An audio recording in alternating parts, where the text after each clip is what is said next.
Bonjour Villard à l'Opéra du Grand Avignon pour une rencontre avec la danse cette fois-ci. Une production qui aura lieu vendredi soir à 20h30 à l'Opéra le 29 novembre. Ballet, tout simplement du ballet du Grand Avignon, chorégraphié par Éric Bello. Bonjour. Bonjour. Voilà, donc je disais une production vendredi soir qui aura lieu à l'Opéra qui se nomme tout simplement Ballet. Oui, ballet avec deux œuvres, avec l'Octoire de Mendelssohn et le Sextoire de Brahms, que j'ai délibérément voulu sans titre, puisque je suis parti de l'idée de ce que ces œuvres m'ont inspiré quand je les ai entendues la première fois. Et on aura justement la chance, et c'est vraiment le grand bonheur pour nous artistes, d'avoir de la musique vivante, de la musique live. Et on aura la Camerata du Rhône qui nous accompagnera sur ce spectacle. Et ça, vraiment, on le doit à Monsieur Dufaux, qui a eu cette idée lumineuse de les inviter. Et c'est vrai que pour l'occasion et pour le ballet, c'est extraordinaire de pouvoir danser sur de la musique vivante. Alors, quel va être le programme de cette soirée particulière? Donc le programme, on va commencer avec le Mendelssohn, c'est un octoire qu'il a créé quand il avait 16 ans, donc c'est plein de vie, plein d'énergie. Et on terminera la soirée avec le Brahms. Le Brahms, c'est plus hypnotique, il est très répétitif dans ses phrases musicales. Et c'est vrai qu'à l'écoute du Brahms, j'avais cette image, une image de spiritualité en général, hein, vraiment sur l'œuvre de Brahms. Et puis ce côté répétitif me faisait penser au mouvement, et vous entendrez surtout la fin, ce mouvement des derviches, qui est un mouvement qui tourne, un mouvement lancinant, et un mouvement qui ne s'arrête pas, et qui donne cette impression d'éternité, d'infini. Et donc le ballet est vraiment construit autour de ça. Et l'œuvre de Mendelssohn, au contraire, évidemment il a 16 ans, donc c'est pétillant, c'est vif, c'est plein de joie, plein de vie, plein de rythme, et en même temps le moment de l'adage est absolument sublime. Donc c'était comment aussi créer une pièce différente du Brahms, qui est plutôt hypnotique, plutôt lent, plutôt répétitif. Et j'ai voulu, avec le travail des pointes et avec la technique des pointes pour les filles, j'ai voulu créer une pièce humoristique, et j'espère que le public sera réceptif à cette pièce aussi. Est-ce que c'est une envie de replonger le public dans l'authenticité, l'on peut dire telle quelle, de la danse? Oui, c'est sûr que c'est aussi mettre tous ces éléments en valeur, tous les éléments que j'ai quand même 14 danseurs, j'ai 7 filles, 7 garçons qui viennent de maisons différentes, de l'opéra, de chez Béjart, du conservatoire, qui viennent du ballet de Marseille. Et c'est vrai que c'est une façon vraiment de les mettre complètement en valeur. Et aussi, comme le disait justement Monsieur Dufaux, de montrer que les ballets lyriques ont leur place, ont leur importance, et peuvent être vraiment présents sur une programmation comme le fait Monsieur Dufaux toute l'année. Alors comment ressentez-vous cette soirée, puisque c'est la première fois que vous aurez de la musique vivante, comme vous le disiez. Quelle émotion déjà pouvez-vous ressentir, vous et vos danseurs? L'émotion pour l'instant que je ressens, c'est surtout le stress. Parce qu'en même temps, c'est formidable, ce sont des soirées de création, hein. La soirée de vendredi et puis ce qu'on va donner au mois de juin, ce sont des soirées de création. Donc c'est vrai que tout est concentré en fin de compte sur 2-3 journées, et on n'a pas le temps vraiment d'apprécier, je dirais, le travail fait. Je suis fier de mes danseurs, ça c'est une évidence.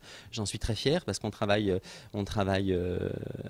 avec beaucoup d'acharnement pour pouvoir faire ce spectacle. L'émotion pour l'instant elle est surtout une émotion de stress. Depuis quand êtes-vous dans cette répétition de ballet?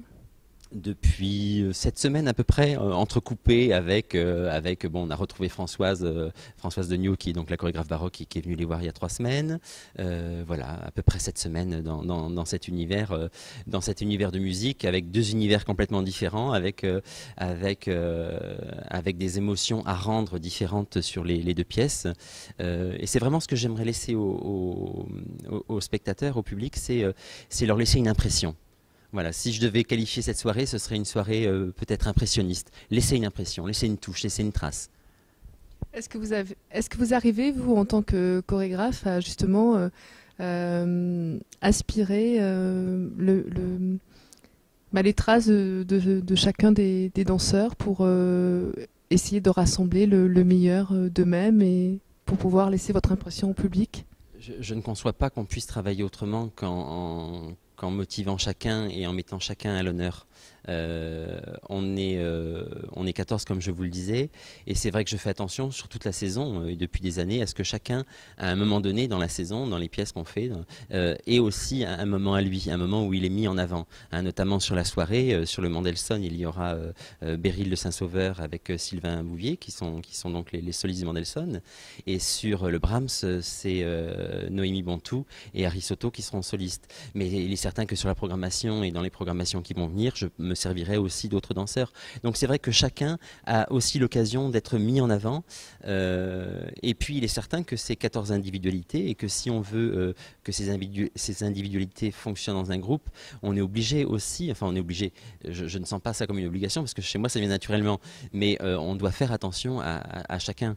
Et c'est en faisant attention à chacun, en reconnaissant qu'on permet de développer une ambiance de groupe et une ambiance de travail saine, intéressante et pleine d'énergie. Est-ce que c'est toutefois difficile de faire un choix du soliste à chaque ballet, à chaque chorégraphie? Non, parce que vraiment, je pense que sur chaque pièce, je trouve facilement les interprètes. Non, ça c'est pas, pour moi, c'est pas un problème du tout. Non. La chorégraphie, alors comment l'avez-vous réfléchi, présenté? Comment, sur quoi vous êtes-vous basé pour pouvoir permettre de lancer une chorégraphie que vous allez présenter vendredi? Là, comme je vous le disais, c'est vrai qu'à la première écoute, j'avais des impressions qui me venaient, évidemment des musiques. Et c'est vrai que les deux pièces ont été créées avec et pour les danseurs. C'est vrai que quand je suis arrivé, j'avais tout un schéma dans ma tête et on a vraiment construit ensemble. Et c'est là où je trouve que c'est bien, c'est que c'est une construction commune. Au fur et à mesure que l'écriture se faisait, les personnages arrivaient. Le Mendelssohn, c'est vrai que quand on en a parlé, bon, je savais que j'avais les chaises, je savais que j'allais partir sur quelque chose de très vital. Et d'ailleurs, nous sommes assis tous les deux sur les chaises qui vont dessiner l'espace du Mendelssohn. Et c'est vrai qu'à l'écoute de cette musique très vivante, très pétillante, et c'est vrai aussi qu'avec cette pièce-là, j'abordais aussi la technique de pointe pour les filles, ce que je fais très peu en général dans mes chorégraphies. Et l'humour est tout de suite venu. C'est vrai que c'est quelque chose. Alors là, on commence maintenant à trouver un petit peu plus ces personnages, à dessiner un petit peu plus ces personnages, maintenant que l'écriture chorégraphique est faite. Et donc c'est vrai que le travail de ces prochains jours, ça va être de dessiner davantage les personnages pour que vendredi, tout le monde soit au point. Alors à vendredi. Merci, à vendredi.